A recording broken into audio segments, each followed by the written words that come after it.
Welcome to you on my YouTube channel. I am a Professor Birajdar. We know the syllabus of biology of a Maharashtra State Board. That is a new syllabus. The topic third we have studied inheritance and a variation. Okay. Today we have studied about the sex chromosome. In case of the human being, there is present two sex chromosome. One is a X and other is a Y. Okay. The X chromosome, we have well know that the structure of a chromosome. Okay. The structure of chromosome, which are consisted two sister chromatid, and sister chromatid are attached at the center. We know that these are two sister chromatid, and these two sister chromatid is attached with the help of a centromere. These are a sister. Two chromatid fiber is joined together at the centromere. Okay. We know that. On the basis of the attachment of the centromere, we studied the four type of a chromosome. Okay.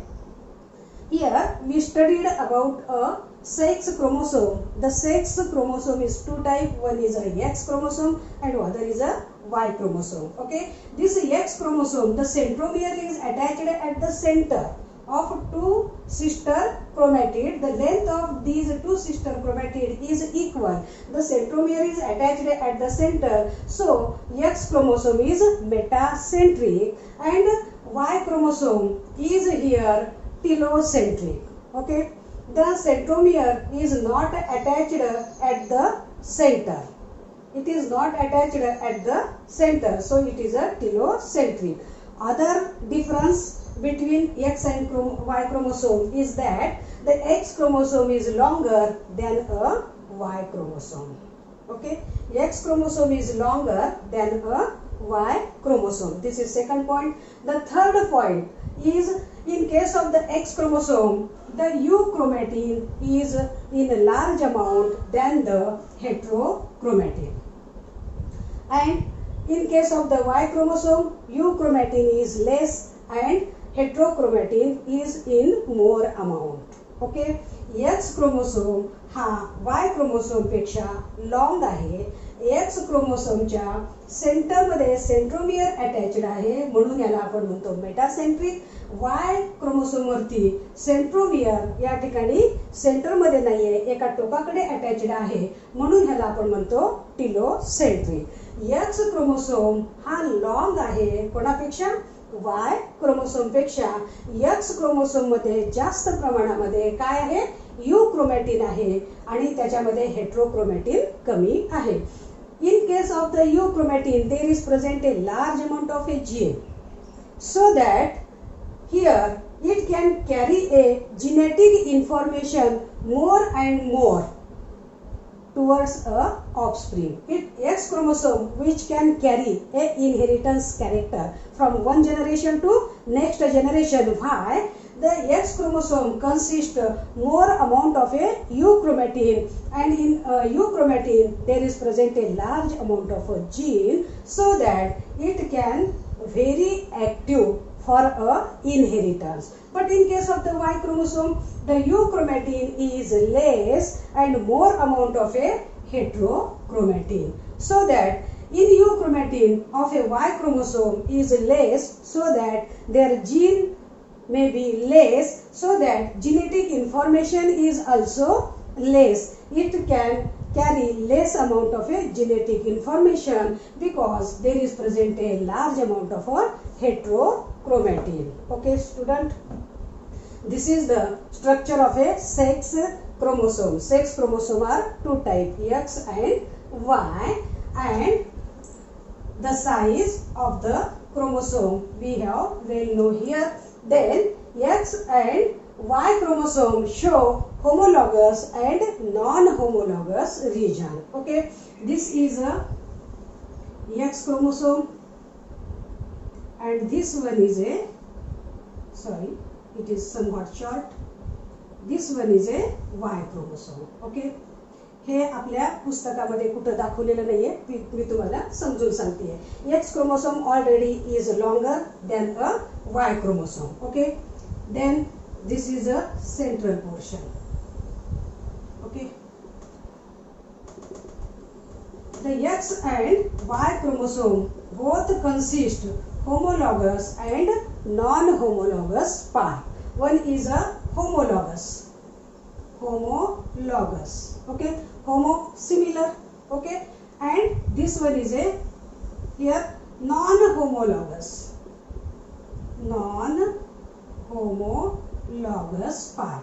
X and Y chromosome consist two regions. दोन regions आहेत, एक आहे homologous part आणि दुसरा आहे non-homologous part. On a homologous part there is present a similar gene.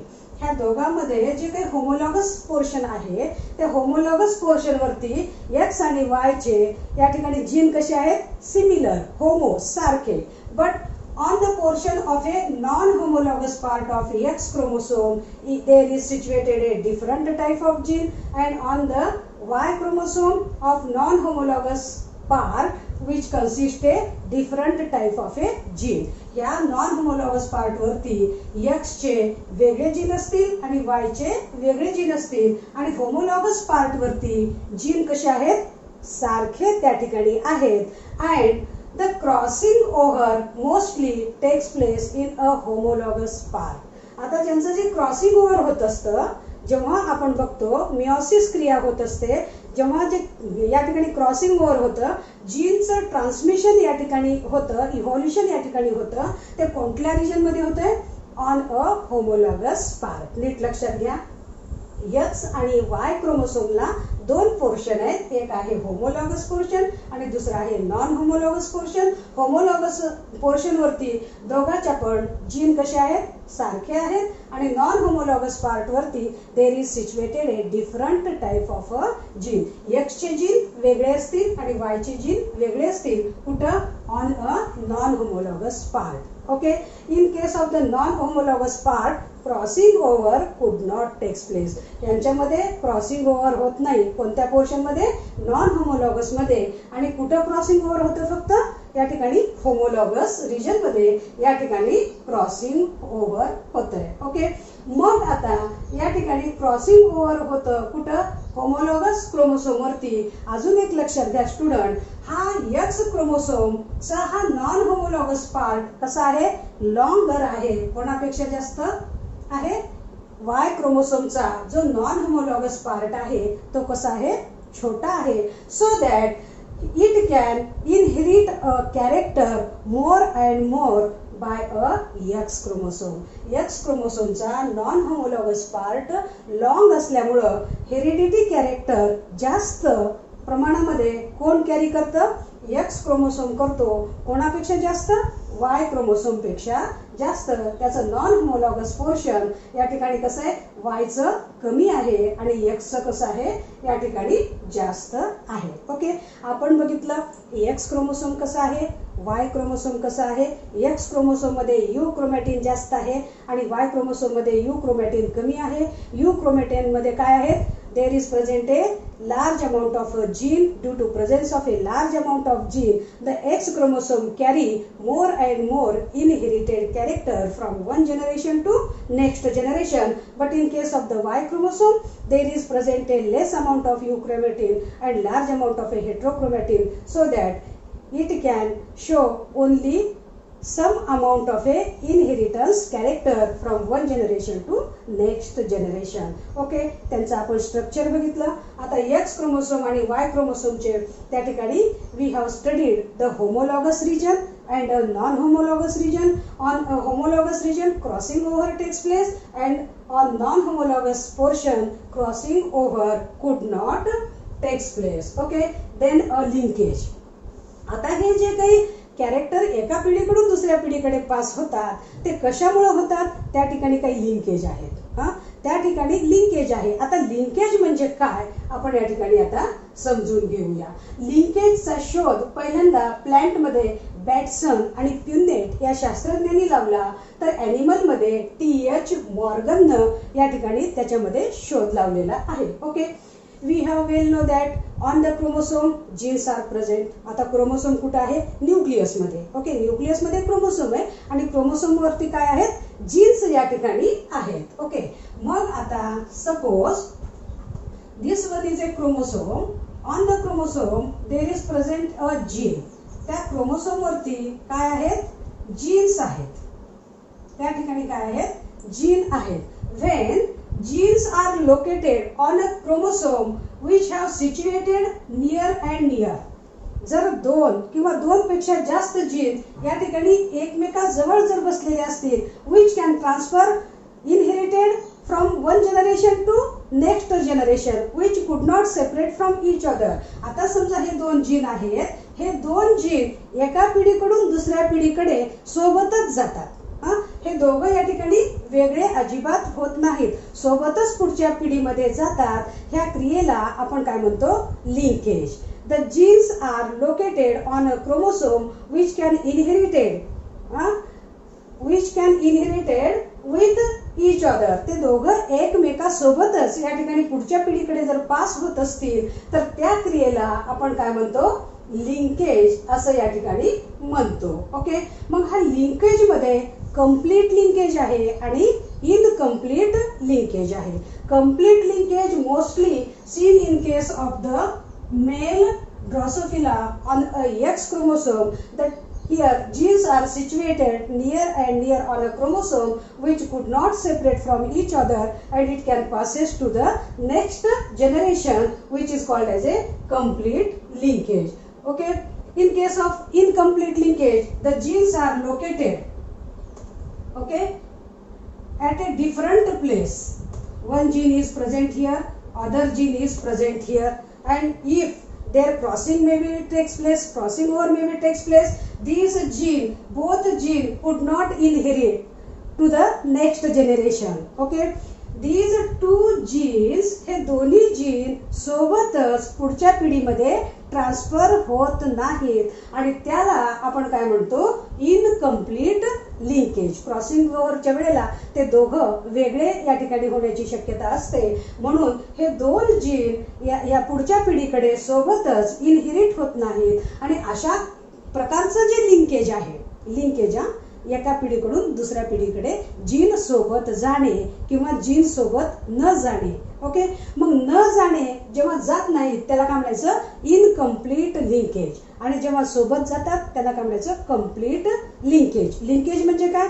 दोन किंवा दोन पेक्षा जास्त जीन कशावरती आहेत? क्रोमोसोमवरती आहेत आणि ते सोबतच एका पिढीकडून दुसऱ्या पिढीकडे जर जात असतील तर त्याला म्हणायचं कंप्लीट लिंकेज. आणि त्या ठिकाणी जर ते सोबत जात नसतील, त्या ठिकाणी वेगळे जर होत असतील, क्रॉसिंग ओव्हर होत असताना, तर त्याला काय म्हणायचं? Incomplete gene. आता या ठिकाणी हे घडतं कशामध्ये? In case of a zea mays. Linkage कळलं? Two or more genes are present on the chromosome which can inherited from one generation to the next generation. Okay, the linkage may be two type. One is a complete linkage and other is a incomplete linkage. Okay, आता complete linkage म्हणजे काय कळालं आणि incomplete linkage म्हणजे काय? Okay, आता linkage group in some species of an organism there is present a group of a linkage. Characters त्या ठिकाणी जे पास केले जातात त्यांचे काही ग्रुप आहेत. In case of a drosophila which is a insect there is present a 4 linked group. 4 प्रकारचे linked group आहेत which can carried out the 4 pair of a chromosome. जेवढे काही लिंक्ड जीन असतील ते सगळे लिंक्ड जीन आपण बघतो कशावरती कॅरी केले जातात? Pair of a chromosome. त्या ठिकाणी क्रोमोसोमची नेहमी काय पाहिजे असते? जोडी पाहिजे असते. आपण टॉलचं बघितलं, कॅपिटल टी, तिथे क्रोमोसोम कसे होते? पेअर मध्येच होते. तर मग या ठिकाणी ड्रोसोफिलामध्ये किती लिंक्ड जीन आहेत? 4 आहेत आणि ते 4 कशावरती असतील? 4 पेअर क्रोमोसोमद्वारे ते काय केल्या जातात? कॅरी केल्या जातात. In case of the P जे काय आपण वटाणा पाहिला त्याच्यामध्ये किती लिंक्ड जीन आहेत? 7. म्हणून त्या ठिकाणी 7 पेअर कशावरती आहेत?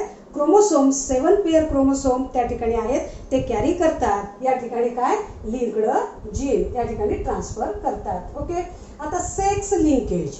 आता आपण बघितलं सेक्स लिंकेज मध्ये सेक्स क्रोमोसोम मध्ये आपण पाहिलं एक्स क्रोमोसोम आणि वाय क्रोमोसोम. ओके, मग आता या ठिकाणी सेक्स लिंकेज मध्ये आपण बघणार आहोत कंप्लीट लिंकेज आणि इनकम्प्लीट लिंकेज. ओके, आता या ठिकाणी बघणार आहोत आपण कंप्लीट लिंकेज. पहिल्यांदा लिंकेज म्हणजे काय लक्षात आलं? 2 or more gene which are present on the chromosome which can inherit together from one generation to next generation. दोघं पण सोबतच या ठिकाणी एका पिढीकडून पुढच्या पिढीकडे या ठिकाणी ट्रान्सफर होत असतात. ह्याला काय म्हणतो आपण? लिंकेज. ओके, पण ते या ठिकाणी फर्मली बाइंडिंग आहे, ते फर्मली सोबतच आहेत, त्यांच्यामध्ये ब्रेकडाऊन होत नाही. 2 जीन त्या ठिकाणी सोबतच बसतात आणि पुढच्या पिढीकडे सोबतच जातात. त्याला आपण काय म्हणतो? Complete linkage. आणि त्यांच्यामध्ये ताटातूट होत असेल, एकच जीन पुढच्या पिढीला जातो आणि दुसरा तिथेच राहतो, तर ह्याला आपण काय म्हणतो? Incomplete linkage. आता कंप्लीट लिंकेज मध्ये आपण आता बघणार आहोत पहिल्यांदा सेक्स लिंकेज मध्ये आपण एक्स क्रोमोसोम आणि काय बघितलेलं आहे? Y chromosome. आता कंप्लीट लिंकेज मध्ये आपण बघतोय non-homologous part. These genes are present on the non-homologous part which can inherit together from one generation to next generation. समजा हा X क्रोमोसोम आहे. X क्रोमोसोमचे 2 भाग आहेत, 2 पोर्शन आहेत. एक पोर्शन कशाचा आहे? होमोलॉगस आणि दुसरा कशाचा आहे? Non homologous. हा खालचा पोर्शन कशाचा होता? होमोलॉगसचा. हा कशाचा होता? Non homologous पार्टचा. ओके, आपण बघितलं वाय क्रोमोसोम वरती पण काय आहे? होमोलॉगस रिजन आणि नॉन होमोलॉगस रिजन. ओके, हा होमोलॉगस आणि हा नॉन होमोलॉगस. आता इथले जे जीन आहेत हे एक्स क्रोमोसोमचे हे जे नॉन होमोलॉगस पार्ट वरती आहेत, इथं नॉन होमोलॉगस पार्ट वरती क्रॉसिंग ओव्हर होते का? नाही होत. क्रॉसिंग ओव्हर कुठं होते? फक्त होमोलॉगस रिजन मध्ये. मग क्रॉसिंग ओव्हर जेव्हा होत असते त्यावेळेला ह्याचा तुकडा ह्याला आणि ह्याचा तुकडा ह्याला या ठिकाणी जॉईंट होतो. तो आपण आता डिटेल मध्ये बघणारच आहोत. तत्पूर्वी आपण या ठिकाणी बघूया नॉन होमोलॉगस पोर्शन वरती ह्याचे पण जीन वेगळे आहेत वायचे आणि एक्सचे पण जीन काय आहेत? वेगळे आहेत. मग एक्स क्रोमोसोम आपले सगळे जीन पुढच्या पिढीकडे पास करतो आणि हा वाय वरचे जे नॉन होमोलॉगस रिजन वरती जे काही जीन आहेत तो पुढच्या पिढीकडे काय करतो? ट्रान्सफर करतो. त्यांच्या जीन मध्ये या ठिकाणी काय होत नाही? ताटातूट या ठिकाणी होत नाही. which can inherit together to the next generation which is called as a complete linkage. Sex linkage मध्ये सुद्धा कंप्लीट आणि इनकम्प्लीट लिंकेज आहे. कंप्लीट लिंकेज कुठं घडतं? नॉन होमोलॉगस पार्ट वरती. नीट लक्षात आलंय? कंप्लीट लिंकेज या ठिकाणी सेक्स क्रोमोसोम मध्ये कुठल्या भागामध्ये व्हायला लागलेलं आहे? नॉन होमोलॉगस रिजन मध्ये. एक्स क्रोमोसोम पुढच्या पिढीला गेला त्याला सगळे कॅरेक्टर घेऊन जाणार. वाय क्रोमोसोम पुढच्या पिढीला गेला सगळे कॅरेक्टर तो घेऊन जाणार completely. The genes inherit together, तिथले जे जीन आहेत ते सोबतच पुढच्या पिढीला ट्रान्सफर होतात. त्याला आपण काय म्हणतो? Complete linkage. ओके, आता दुसरा लिंकेज काय आहे? इनकम्प्लीट. कोणाचं? सेक्स क्रोमोसोमचं. एक्स आणि वाय क्रोमोसोमचं आपण पाहत आहोत कंप्लीट लिंकेज आणि इनकम्प्लीट लिंकेज. आता इनकम्प्लीट लिंकेज मध्ये सेक्स क्रोमोसोम मध्ये या ठिकाणी काय होतं? यांचे कॅरेक्टर या ठिकाणी पास होत नाहीत पुढच्या पिढीला, कारण यांच्यामध्ये काय होतं? Crossing over. आता तुम्ही म्हणताल क्रॉसिंग ओव्हर कसं होतंय? आता हा एक्स क्रोमोसोम आहे, हा सेंट्रोमियर या ठिकाणी लाय आहे आणि हे 2 सिस्टर क्रोमॅटिड आहेत. ओके, आपण बघितलं होतं क्रोमोसोमचं स्ट्रक्चर. आणि हा आपला वाय क्रोमोसोम आहे. ओके, हा आपला वाय क्रोमोसोम आहे. वरचा होमोलॉगस पार्ट समजा आणि खालचा नॉन होमोलॉगस पोर्शन. आता जेव्हा या ठिकाणी मिओसिस क्रिया घडत असते त्यावेळेला त्यांच्यामध्ये काय घडतं? Crossing over. आता क्रॉसिंग ओव्हर कसं घडतं ते आपण या ठिकाणी बघूया. हे क्रॉसिंग ओव्हर ह्यूमन बॉडीच्या मिओसिस क्रिया, मायटोसिस नाही हा, मिओसिस क्रियाच्या प्रोफेजच्या पॅकेटिंग फेज मध्ये, प्रोफेज फर्स्टच्या पॅकेटिंग फेज मध्ये या ठिकाणी क्रॉसिंग ओव्हर होतं. आता क्रॉसिंग ओव्हर कसं होतं आपण या ठिकाणी बघूया. हा समजा एक्स क्रोमोसोम आहे आणि हा वाय क्रोमोसोम आहे. आता हा एक्स क्रोमोसोम बनलेला आहे 2 क्रोमॅटिड फायबरद्वारे. या ठिकाणी 2 क्रोमॅटिड फायबर आहेत आणि हे सेंटर मध्ये सेंट्रोमियर आहे. पहिल्यांदा हे दोघं पण या ठिकाणी सिनॅप्सिस क्रिया घडते which can lie side by side. हे दोन्ही क्रोमोसोम या ठिकाणी साइड बाय साइड असं या ठिकाणी काय होतात, लाय होतात. ह्याचे दोन क्रोमोसोम, ह्याचे दोन क्रोमोसोम या ठिकाणी क्रोमॅटिड फायबर काय झालेले साइड बाय साइड या ठिकाणी लाय झालेले आहेत. ह्याला म्हणतात सिनॅप्सिस. आता लाय झाल्यानंतर चुकून या ठिकाणी काय होतंय, ह्याचा सिस्टर बघा, ह्याचे हे दोन सिस्टर आहेत आणि ह्याचे दोन सिस्टर आहेत. हे दोन ह्याचे सिस्टर क्रोमॅटिड आहेत त्या ठिकाणी आणि ह्याचे दोन सिस्टर क्रोमॅटिड आहेत. आता या ठिकाणी हे दोघं नॉन सिस्टर चुलत बहिणी आहेत. ह्याची सख्खी सिस्टर ही, ह्याची सख्खी सिस्टर ही, ह्याची सख्खी सिस्टर ही, हिची सख्खी सिस्टर ही. ओके, पण ह्या दोघी कशा आहेत, नॉन सिस्टर. हा क्रोमोसोम वेगळा आहे आणि हा क्रोमोसोम वेगळा या ठिकाणी आहे. पण या ठिकाणी काय होतं, त्या दोघांमध्ये या ठिकाणी काय घडतं, टेट्रॅड. दोन नॉन सिस्टर क्रोमॅटिड, सिस्टर नाही तर नॉन सिस्टर, ही सिस्टर वेगळे आहेत, ह्या सिस्टर वेगळ्या आहेत. ह्या दोन सिस्टर क्रोमॅटिडचे फायबर एकमेकावरती पडतात. या ठिकाणी दोन फायबर या ठिकाणी एकमेकावरती पडतात. काय झालं, क्रॉसिंग, क्रॉसिंग ओव्हर. दोघांचं काय झालं, जंक्शन या ठिकाणी क्रॉस झालेलं आहे. पहिलं काय झालं, सिनॅप्सिस. These two chromosome lie side by side. कधी मिओसिस होत असताना प्रोफेज फर्स्ट मध्ये या ठिकाणी पॅकेटिंगची जी फेज आहे त्यावेळेला क्रोमोसोम या पद्धतीने काय होतात, लाय या ठिकाणी होतात. त्यांच्यामध्ये क्रॉसिंग ओव्हर या ठिकाणी होत असतं. दोन क्रोमॅटिड फायबर या ठिकाणी सिनॅप्सिस स्टेजला येतात, दोघं साइड बाय साइडलाही होतात आणि नॉन सिस्टर क्रोमॅटिडचं त्यांचं काय होतं, या ठिकाणी क्रॉसिंग ओव्हर या ठिकाणी होत आहे आणि क्रॉसिंग ओव्हर होऊन त्यांचं काय तयार होतो, टेट्रॅड. या ठिकाणी काय झालेले, टेट्रॅड, चार, टेट्रा. या ठिकाणी काय झालेले, चार फायबर आपल्याला दिसतात, टेट्रा या ठिकाणी झालेलं आहे. आता ह्याचा क्रॉस इकडं झाला, ह्याचा आता इथं एवढ्या जोरात पी या ठिकाणी बसतो आणि हा क्रोमोसोम आपण डार्क दाखवूया. ओके, आता या ठिकाणी हा क्रोमोसोम असा या ठिकाणी लाय झालेला आहे आणि त्या ठिकाणी त्यांना पिळा बसतो आणि या ठिकाणी काय होतंय, ब्रेकडाऊन होतो हा पोर्शन आणि या ठिकाणी हा क्रोमोसोमला हा भाग अटॅच्ड होतो आणि हा क्रोमोसोमला या ठिकाणी पांढरा भाग ह्याचा तुकडा ह्याला चिटकला पीळ बसल्यामुळं आणि ह्याचा जो डार्क कलरचे जीन होते या ठिकाणी आणि तो इकडं आला, कोणावर आला, एक्स क्रोमोसोम वरती. ओके, इकडच्या तुकड्याचे इकडं तुकडा चिटकला, त्याच्यावरचे जीन इकडे आले आणि इकडचे जीन कोणाकडे गेले, तिकडे या ठिकाणी गेलेले आहेत. क्रॉसिंग ओव्हर होत असताना या ठिकाणी काय घडतं, या ठिकाणी सेगमेंट जो या ठिकाणी क्रोमोसोमचा जो सेगमेंट आहे, तुकडा आहे, या ठिकाणी एकमेकांचे तुकडे इकडचे तिकडे तिकडचे इकडे या ठिकाणी घडतात. ह्या क्रियेला म्हणतात टर्मिनेशन. दोघं पण या ठिकाणी परत काय झाले, वेगळे वेगळे या ठिकाणी गेले. पहिल्यांदा काय झालं, सिनॅप्सिस साइड बाय साइड लाय झाले, त्यांचं काय तयार झालं, टेट्रॅड. आणि टेट्रॅड झाल्यानंतर त्यांचं क्रॉसिंग ओव्हर, ह्याचा तुकडा इकडं, ह्याचा तुकडा इकडं आणि नंतर त्याचं काय झालं, टर्मिनेशन झालं. आणि अशा पद्धतीनं या ठिकाणी काय होतंय, क्रॉसिंग ओव्हरची क्रिया या ठिकाणी होते. क्रॉसिंग ओव्हर कसं होतंय लक्षात आलं, जेव्हा मिओसिस होत असतंय आपलं, म्हणजे गॅमेट तयार होत असतात, डिप्लॉइडचं काय तयार होतं, हॅप्लॉइड गॅमेट तयार होत असतो, त्यावेळेला या ठिकाणी काय होतंय, क्रॉसिंग ओव्हर होतं. जीनची या ठिकाणी काय होते, आदला बदल या ठिकाणी होते आणि त्याच्यामुळं न्यू व्हॅरिएशन्स, नवीन पिढीमध्ये नवीन कॅरेक्टर त्या ठिकाणी दिसतात. कशामुळं, या ठिकाणी काय झालेलं आहे, क्रॉसिंग ओव्हर. क्रॉसिंग ओव्हर कळलं, पहिल्यांदा क्रोमोसोमचं स्ट्रक्चर जर कळलेलं असेल तर तुम्हाला या ठिकाणी क्रॉसिंग ओव्हरची क्रिया या ठिकाणी डिटेलमध्ये समजेल. कसं क्रॉसिंग झालं कळालं. मिओसिसच्या प्रोफेज फर्स्टच्या कोणत्या फेजमध्ये घडलेलं बेटा आहे, पॅकेटिनमध्ये. सिनॅप्सिस झालं, टेट्रॅड झाला, क्रॉस झाले त्या ठिकाणी आणि शेवटी टर्मिनेशन, शेवट या ठिकाणी झाला. ह्याचा तुकडा इकडे आला आणि ह्याचा तुकडा इकडे गेला, ह्याला म्हणतो आपण क्रॉसिंग ओव्हर. ओके, आलं लक्षात. पहिल्यांदा काय बघितलं, सेक्स क्रोमोसोम एक्स आणि Y.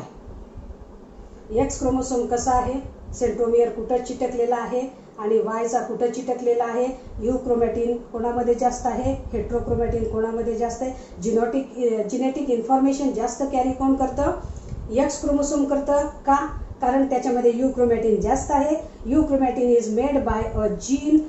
DNA is present more amount in case of the U chromatin. U chromatin मध्ये DNA जीन त्या ठिकाणी जास्त अमाऊंट मध्ये असतं, म्हणून एक्स क्रोमोसोम मध्ये इनहेरिटेड कॅरेक्टर्स या ठिकाणी जास्त पास होतात फ्रॉम वन जनरेशन कडून दुसऱ्या जनरेशन कडे. आणि वाय क्रोमोसोम मध्ये हेट्रोक्रोमॅटिन जास्त आहे आणि युक्रोमॅटिन कमी आहे, म्हणून DNA चा अमाऊंट त्या ठिकाणी कमी आहे, म्हणून इनहेरिटेड कॅरेक्टर लेस प्रमाणामध्ये पास होतात from one generation to the next generation. Okay, आता या ठिकाणी आपण बघितलं एक्स आणि वाय क्रोमोसोमचे होमोलॉगस पार्ट कोणता आहे. होमो म्हणजे सारखा, आपल्याला माहिती आहे. होमोझायगस आपण बघितलं, होमो मीन्स सिमिलर. ओके, मग त्याच्यावरती होमोलॉगस पोर्शनवरती जीन्स कसे आहेत, सिमिलर आहेत. आणि या ठिकाणी नॉन होमोलॉगस रिजनवरती एक्सचे जीन वेगळे आहेत आणि वाय क्रोमोसोमवरती वायचे जीन कसे आहेत, त्या ठिकाणी वेगळे वेगळे आहेत. लिंकेज मध्ये बघितलं आपण, लिंकेज म्हणजे काय, 2 or more gene inherited together from one generation to next generation, which is called as a linkage. The linkage may be two type, one is a complete linkage and other is a incomplete linkage. ज्या ठिकाणी linkage, या ठिकाणी ते gene एका पिढीकडून दुसऱ्या पिढीकडे सोबतच जात असतील तर त्याला आपण म्हणतो कंप्लीट लिंकेज. आणि ज्या ठिकाणी काही कारण असतं, त्या ठिकाणी क्रॉसिंग ओव्हर वगैरे होत असताना ते अलग होतात, त्याला आपण म्हणतो इनकम्प्लीट लिंकेज. ओके, लिंकेजचे प्रत्येक ऑर्गॅनिझममध्ये काय आहेत, ग्रुप आहेत आणि ते ग्रुप कोण कॅरी करतं, या ठिकाणी क्रोमोसोम कॅरी करतो. नंतर आपण बघितलं सेक्स लिंकेजमध्ये कंप्लीट लिंकेज आणि नॉन कंप्लीट किंवा इनकम्प्लीट लिंकेज. कंप्लीट लिंकेज कुठं घडतं, नॉन होमोलॉगस पार्टवरती, कारण नॉन होमोलॉगस पार्टवरती एक्स क्रोमोसोमचे एक्स जीन वेगळे आहेत, वाय क्रोमोसोमवरती वायचे जीन वेगळे आहेत. एक्स क्रोमोसोम कम्प्लिटली त्याचे जीन पुढच्या पिढीला ट्रान्सफर करतो, म्हणून कंप्लीट लिंकेज कुठं घडतं, एक्स आणि वाय क्रोमोसोमच्या नॉन होमोलॉगस पार्टवरती. आणि इनकम्प्लीट लिंकेज कुठं घडतं, होमोलॉगस रिजनमध्ये, कारण होमोलॉगस रिजनमध्ये जीन सिमिलर आहेत आणि त्यांच्यामध्ये काय घडतं, क्रॉसिंग ओव्हर या ठिकाणी घडत असतं. क्रॉसिंग ओव्हरचं मिनिंग कळलं, क्रॉसिंग ओव्हर कशा पद्धतीने या ठिकाणी घडतं. ओके, व्हेरी नाईस स्टुडंट, खूप इंटरेस्टिंग या ठिकाणी आहे. फक्त व्यवस्थितपणे एकदा तुम्ही ऐकलात, रिपीट व्हिडिओ तुम्ही या ठिकाणी पहा, कायमस्वरूपी तुमच्या या ठिकाणी लक्षात येईल. शास्त्रज्ञांनी एवढा अभ्यास केलेला आहे तर मग आपल्याला सुद्धा या ठिकाणी लक्षात राहायला पाहिजे. सेक्स क्रोमोसोम कसा आहे, एक्स कसा दिसतो, वाय कसा दिसतो, कॅरेक्टर एका पिढीकडून दुसऱ्या पिढीकडे कसे पास केले जातात. आता या ठिकाणी लिंकेजवरती आणि क्रॉसिंग ओव्हरवरती शास्त्रज्ञांनी अभ्यास केला.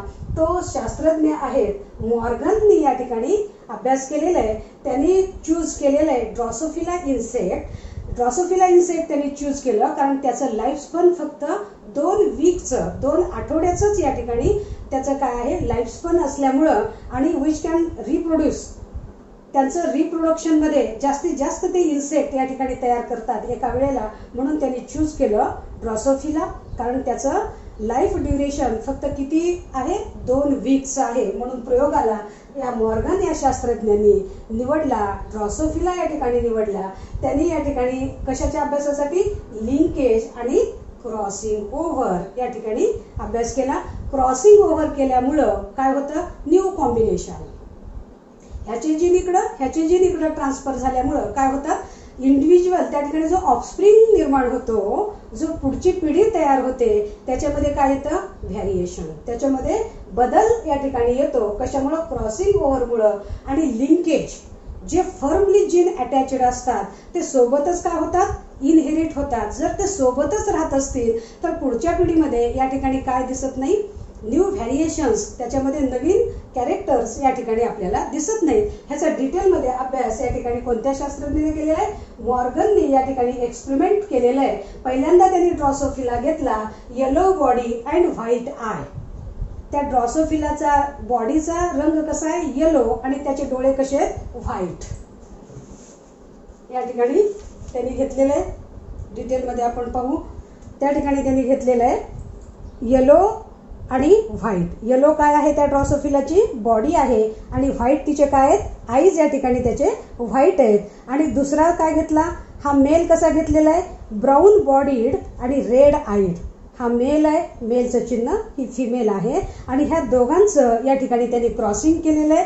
ते काय म्हणतात, या ठिकाणी yellow body and white eyed gene of this Drosophila, these are firmly attached here.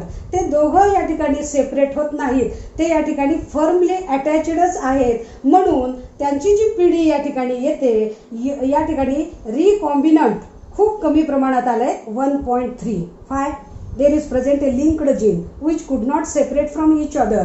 हे जे काही येलो बॉडी आहे आणि व्हाईट आय आहे, जे काही येलो बॉडी आहे आणि व्हाईट आय आहे ते या ठिकाणी काय होत नाही, सेपरेट या ठिकाणी होत नाहीत. येलो बॉडी आणि व्हाईट आयचं फिमेल घेतलं, ब्राऊन बॉडी आणि रेड आयचा मेल घेतला, तो वाईल्ड टाईपचा या ठिकाणी घेतला, त्यांचं क्रॉसिंग ओव्हर केलं. तर क्रॉसिंग ओव्हर केल्यानंतर त्यांना निदर्शनास आलं त्यांचं जे एक्स क्रोमोसोमवरती जे जीन होते वाईल्ड या ठिकाणी येलो बॉडी आणि व्हाईट आयचे, these are situated near on the chromosome. ह्या क्रोमोसोमवरती त्यांचा जो येलो कलर होता आणि त्यांचा जो व्हाईट आय होता, हे दोन्ही जीन कसे होते, त्या एक्स क्रोमोसोमवरती हा जो येलो कलर त्याची बॉडी होती ते कसे होते, which can firmly together, which can inherit from one generation to next generation. ते दोन्ही जीन त्या क्रोमोसोमवरती जवळजवळ सिच्युएटेड होते आणि ते दोघं पुढच्या पिढीकडे या ठिकाणी ट्रान्सफर झाले, ते अलग झाले नाहीत. अलग झाले तर काय होतील, रिकॉम्बिनेशन कॅरेक्टर त्या ठिकाणी येईल. अलग या ठिकाणी झाले नाहीत म्हणून आपण त्या ठिकाणी पहा, पहिला क्रॉस फर्स्ट क्रॉस जो आहे त्या क्रॉसमध्ये पॅरेंटल जे कॅरेक्टर आहेत ते किती आहेत, 98.7%.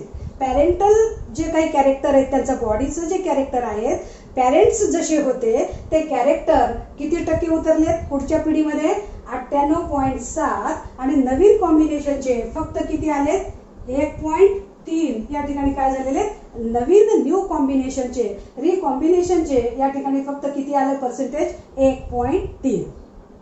मॉर्गनने या ठिकाणी जो अभ्यास केला या ठिकाणी डायहायब्रिड क्रॉसवरती केलेला आहे, जस्ट लाईक मेंडल्सचा जसा रेशो त्यांना आला डायहायब्रिड क्रॉसचा F2चा 9:3:3:1, त्याच पद्धतीनं त्यांना ह्या ठिकाणी ड्रॉसोफिलावरती त्याच पद्धतीनं रेशो या ठिकाणी भेटलेला आहे. या ठिकाणी त्यांनी काय सांगितलं, कम्प्लीट लिंकेज, ज्या ठिकाणी दोन जीन क्रोमोसोमवरती नियरेस्ट या ठिकाणी बसलेले होते त्यांच्यामध्ये जास्त व्हॅरिएशन, न्यू कॉम्बिनेशन या ठिकाणी आले नाहीत. न्यू कॉम्बिनेशन किती टक्के आले, 1.3% ओनली, 1.3%. आणि पॅरेंटल कॉम्बिनेशन किती आलंय, 98.7. ओके. मग त्यांनी काय केलं, दुसरं सेकंड क्रॉस केला. सेकंड क्रॉस मध्ये काय घेतलं की त्या ठिकाणी व्हाईट बॉडी, त्या ड्रॉसोफिलाची काय घेतली, व्हाईट बॉडी आणि मॉनिटर विंगचा शेप या ठिकाणी त्यांनी घेतला आणि सेकंड क्रॉस केलं. तर या ठिकाणी त्यांनी बॉडी कलर आणि विंग जे होते, विंगचा शेप, आता बॉडी कलरचा जीन इथे आणि विंगचा दूर ठिकाणी. ओके. मग हे दोन जीन त्यांना सोबत इनहेरिट झालेले दिसले नाही. त्या ठिकाणी काय झालंय, क्रॉसिंग ओव्हर झालेलं आहे. म्हणून त्यांनी जे सेकंड क्रॉस केला त्या ठिकाणी त्यांना रिकॉम्बिनेशन या ठिकाणी किती दिसलंय, 37.2%. व्हाईट बॉडी आणि मॉनिटर विंग चे किती आढळले, नवीन कॉम्बिनेशनचे त्यांना 37.2 या ठिकाणी आढळले आणि पॅरेंटलचे या ठिकाणी किती आले, 62.8%. इथं पहा, जीन्स फर्मली अटॅच्ड होते म्हणून या ठिकाणी पॅरेंट सारखेच किती झाले, 98.7. रिकॉम्बिनेशन क्रॉसिंग ओव्हर, जीन्स या ठिकाणी वेगळे झाले नाहीत म्हणून बदल किती टक्के आला, फक्त 1.3 आलेला आहे. आणि ज्या ठिकाणी genes are located loosely here, genes loosely linked, या ठिकाणी जीन्सचं जे लिंकेज आहे कसं आहे, लूजली आहे, which could not inherit together from one generation to next generation. So that in a second cross Morgan explained there the parental combination here is a 62.8 and new combination here recombination is 37.2. कारण हे gene दूर दूर बसल्यामुळं किती टक्के आलं, 37.2. Loosely linked या ठिकाणी होते आणि फर्मली लिंक्ड या ठिकाणी फर्स्ट क्रॉस मध्ये होते आणि त्या ठिकाणी पॅरेंटल कॉम्बिनेशन किती आलेले, 98.7 आणि नवीन कॉम्बिनेशन आलेले 1.3 या ठिकाणी आलेलं आहे. उद्याचा भाग खूप महत्त्वाचा आहे, खूप इंटरेस्टिंग आहे आणि खूप लवकर समजण्याजोगा आहे. आज आपण या ठिकाणी थांबूया. या ठिकाणी व्हिडिओ परत पहा म्हणजे काय होईल, जास्त लक्षात राहील. आणि सिलेबसमधला या ठिकाणी 25% मायनस केलेला पोर्शन तुम्हाला सगळ्यांपर्यंत पोहोचलेलाच आहे. तिसऱ्या धड्यातला कुठलाही पोर्शन वगळण्यात आलेला नाही. त्याच्यामुळं हा टॉपिक व्यवस्थितपणे स्टडी करा. Okay, we have stop here student.